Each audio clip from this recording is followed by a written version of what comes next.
What I'm going to cover is a system that I introduced to all of the franchisees at 1-800-GOT-JUNK, one that I actually learned from a guy who's actually based in Australia. His name is Greg Nathan.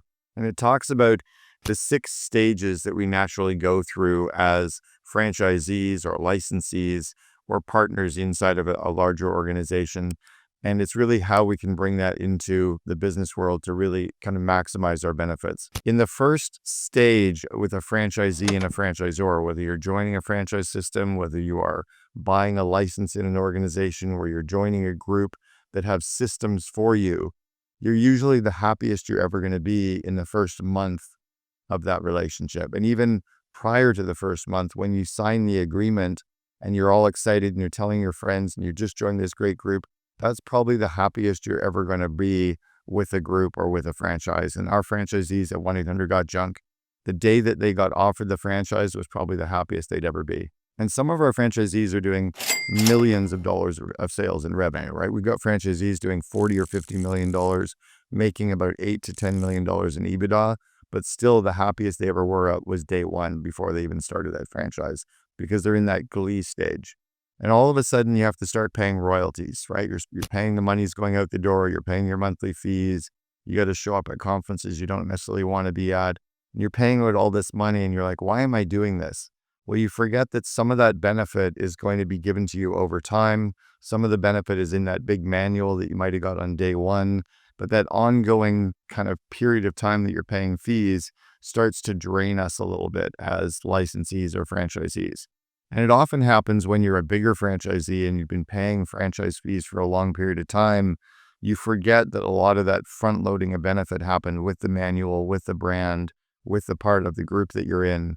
And you can kind of get frustrated with some of those fees. And then we start wanting to do it on our own, right? Well, I'm more important than they are anyway. I'm bigger than they are.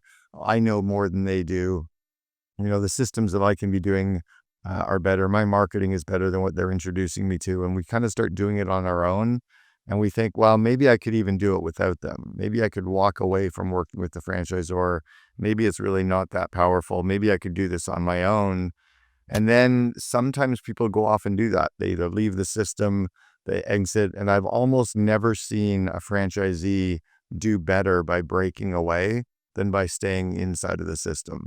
More often than not, they break away and they realize, oh shit, now they have no support group. They have no good insights. They have no best practices. They have no peer group to lean on.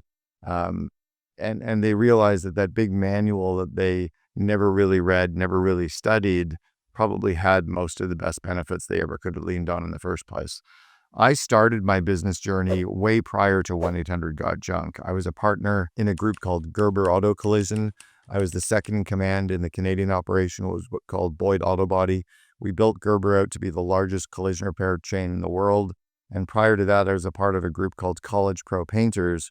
And I opened up the West Coast of the United States for College Pro Painters as a franchisee, and then became part of the franchisor at the head office in coaching and growing franchisees.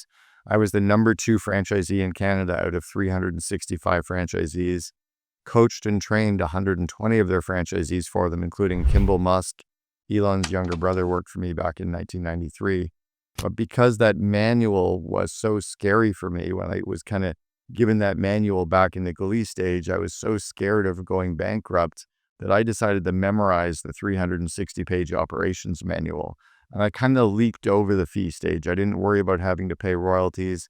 I was so scared about going bankrupt, and because I memorized the manual, I didn't try to break free and do it on my own. I never really had that. I just kind of got to the stage that I could see the franchisor was really, really smart, and that they were going to give me all of the best systems that they already had. And if there was no system in place, I could figure it out on my own, but I would rely on and lean on their systems.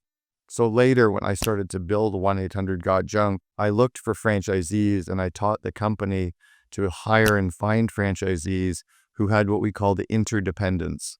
They were dependent enough to follow the system if it existed, but if there was no system in place, they could be independent enough to make it up on their own. But we didn't want pure entrepreneurs. We didn't want people who would figure out all the systems on their own, because they would ignore the best practices inside of that system. So what we were trying to do is leapfrog over all of the stages to get really good franchisees or really good partners who could right away get into that we stage of the business. Any of the fees, any of the licensing, any of the royalties, showing up at conferences, any of the stuff that kind of grates on you, or anytime you think you're smarter than the system, to try to put that aside and remember that you're either in the terrible two stage, or you're in the teenager stage, or you're in the adolescent stage. But at some point, you're going to have kids on your own, and you're going to remember that mom and dad were really trying to do the absolute best they could for you.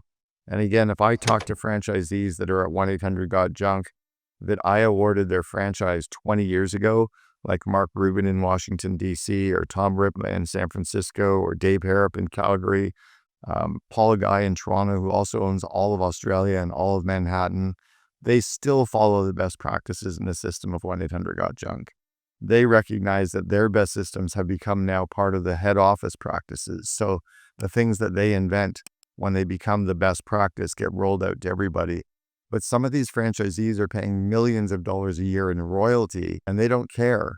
Even though they don't learn anything new over the next, 15 or 20 years, they're so glad to be at that we stage. The faster we can all get through the terrible twos and the teenagers and the 20-year-olds that are moving out on their own and think they're better than mom and dad, the sooner we can get to that we stage where we hold hands and recognize that we both bring something to the table, that's really where the power is going to come for you.